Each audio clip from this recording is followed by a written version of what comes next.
Ma'am mostly मुझे ऐसा लगता है कि ये जो वाइल्ड फैंटेसीज या वियर्ड फैंटेसीज है ये अल्ट्रा रिच क्लास में ज़्यादा है, क्योंकि मिडिल क्लास तो अपने काम काज और एक्सपेंसेस में स्ट्रगल कर रहा है। एम आई राइट? या हर जगह ही है ये चीज़? नहीं, तुम बिल्कुल सही कह रहे हो। क्यों? क्योंकि मिडिल क्लास वाला बंदा यही है, खुद बाउंड्री बनाता है और फिर खुद फंस जाता है। करना तो चाहता है लेकिन नॉर्मल और एबनॉर्मल मिडिल क्लास ने ही तो बना दिया कि इससे ऊपर गलत है, इतने पैसे से ऊपर कमाना नहीं है, एक बीवी से ऊपर रख बना के फिर अब वो खुद सोच रहा होता है कि मैं दूसरी कर लूँ क्या। उसके खुद के मॉरल्स बीच में आ जाते हैं। अब कितने फीमेल्स हैं कि मैम मेरा हस्बैंड पिछले 4-5 सालों से कुछ नहीं है, मेरे ऑफिस में कोई है, मैं उसके साथ अच्छा फील करता हूँ या करती हूँ, मैं उसके साथ चली जाऊँ क्या, बात करना शुरू कर दूँ क्या। अब इसमें सही और गलत क्या है? अगर आपके पार्टनर के साथ आपका इमोशनल बॉन्ड नहीं है और आपको किसी और से लगता है, वो भी मैरिड है, आप भी मैरिड हो, आप दोनों को पता है कि हम फैमिलीज नहीं तोड़ेंगे, बच्चे हैं, साथ में हो, और फिर आप काउंसलर से पूछो कि क्या करें, तो क्या आंसर है? तो आप क्या बोलते हो? मैं ये बोलती हूँ कि अगर आप बहुत ज़्यादा हो इसके अंदर तो अपने हस्बैंड को बता के कर ले।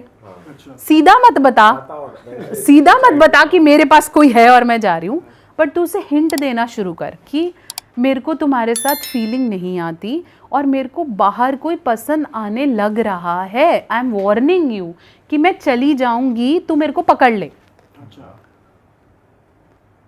अगर वो कहता है मेरे को बिल्कुल परवाह नहीं है, तू जा, फिर उसने बोल तो दिया, वर्बली डिक्लेयर कर दिया। बट मैम ये फिर आप एक तरीके से इनडायरेक्टली चीट करने के लिए नहीं बोल रहे? फिर मैं एक बात बताओ, इस ऐसी सिचुएशन में क्या करें जहां 4-5-6 साल से भौंक के उस आदमी पर फर्क नहीं पड़ रहा है?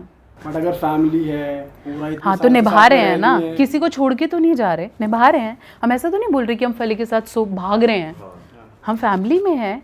बट अगर मेरी नीड मैरिज की यही है और तेरे को कुछ भी समझ में नहीं आ रहा है, हम मैरिज काउंसलिंग कराने को रेडी हैं, वो कहता है मेरे को कुछ भी नहीं करना, तू देख ले। जब बिल्कुल ही एक एंड से गिव अप हो गया, मैं अपने आप को बदलूंगा भी नहीं, मैं ये करूंगा भी नहीं, तेरे को जो करना है कर ले। तो बहिष्कृत शादी से तो बेटर ही है ना कि आप सोसाइटी के लिए हो लेकिन आप इमोशनली कहीं कनेक्टेड हो। मैम वैसे कपल में जैसे दोनों पार्टनर्स करना चाहते हैं और मेल्स में हमको ये सुनने को मिलता है इरेक्टाइल डिस्फंक्शन एक मेजर प्रॉब्लम रहती है, इसकी शायद नहीं कर हो पा रहा। फीमेल्स में ऐसी क्या प्रॉब्लम फेस कर रही है फीमेल्स आजकल जो वो इंटीमेट नहीं हो पा रही हैं? अगर मैं आपको ये बोलूँ कि फीमेल्स में भी इरेक्टाइल डिस्फंक्शन होता है तो? Erectile dysfunction? हाँ, फीमेल्स में भी इरेक्टाइल डिस्फंक्शन होता है। फीमेल्स की योनि कहीं ना कहीं इरेक्टेड नहीं होती। So there is a difference between sleepy योनि एंड इरेक्टेड योनि। ठीक है, जब वो स्लीपी होगी तो वो आपको बहुत छोटी सी दिखेगी। When it gets erected blood flow वहाँ बढ़ जाता है, वहाँ पर्पलिश सा शेड आने लगेगा, lips get open, clitoris get open और वहाँ ल्यूब्रिकेशन होना शुरू हो जाएगा। अगर वो ल्यूब्रिकेशन नहीं है और इरेक्शन नहीं है तो फीमेल को भी इरेक्टाइल डिस्फंक्शन होता है, जिसकी वजह से वो सेक्स नहीं करना चाहती या फिर उन्हें पेनफुल होता है।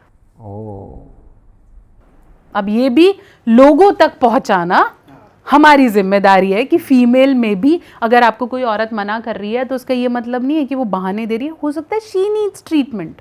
पर फीमेल्स में क्यों हो जाता है ऐसा? इसलिए हो जाता है क्योंकि वो मेडिकली बंद हैं या रिस्पॉन्सिबिलिटीज़ हैं या फिर उन्हें प्लेजर कभी भी या सेक्स कभी भी प्लेजर के एंगल से उन्होंने देखा ही नहीं है ना, गिविंग के एंगल से देखा कि ये बोलेगा तो कर लेंगे। तो फीमेल्स में भी इरेक्टाइल डिस्फंक्शन जैसा है जो कि medical reasons, personal reason, hormonal reasons, lifestyle issues, अच्छा, जो सबसे बड़े रीजंस हैं। आईवीएफ क्यों हो रहे हैं आजकल? हम कहते हैं ना आईवीएफ पे बहुत बढ़ते जा रहे हैं। आईवीएफ इसलिए नहीं हो रहे हैं क्योंकि आप करना नहीं चाह रहे हो, इसलिए क्योंकि आपकी बॉडी सपोर्ट नहीं कर रही नॉर्मल प्रेगनेंसी, आपके हार्मोनल डिसबैलेंस हो रहे हैं। इतने घंटे हम ऑफिस में बैठे रहते हैं, वॉक करने का मन नहीं कर रहा, बाहर का खाना ज़्यादा खा रहे हैं, स्मोक पॉल्यूशन इतना है, स्मोकिंग बढ़ गया है, तो you went into lifestyle of comfort. क्यों कंफर्ट? क्योंकि फिजिकली इतनी थक रहे, मेंटली थक रहे हैं। क्योंकि अगर मैं घर आके सोऊंगा नहीं या मैं रिलैक्स नहीं होऊंगा या थोड़ी देर नेटफ्लिक्स नहीं देखूंगा, मैं कल जाके मेंटली ऑफिस में अवेलेबल कैसे होऊंगा? तो हम फिजिकली तो छोड़ रहे हैं बॉडी को कि हाँ, बट हम फिजिकली रिचार्ज नहीं कर रहे, हम मेंटल रिचार्ज करते हैं कि ये देख लिया क्योंकि कल मेंटल, तो हम मेंटल वाले स्ट्रक्चर में चलते रहते हैं और हमारी फिजिकल बॉडी पीछे हो जाती है। फिर सेक्स करने का मन तो कर रहा है लेकिन बॉडी साथ नहीं दे रही, तो then you have libido but your body is not capable enough to have a child. तो अब हार्मोनल प्रॉब्लम्स होंगी, स्पर्म क्वालिटी नहीं बचेगी, तो आप जाओ फिर।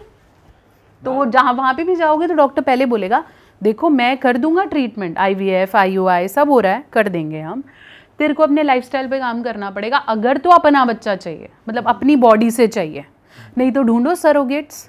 सरोगेट्स वो देखते हैं जो हेल्दी खाते होते हैं, उनको फिर पूरा टाइम वो उस लेवल का बनाते हैं, उन्हें बोलते सारे काम छोड़ दो, सरोगेसी के लिए तैयार करो। तो तुम क्यों नहीं तैयार हो रहे वैसे? क्योंकि तुम कमा रहे हो।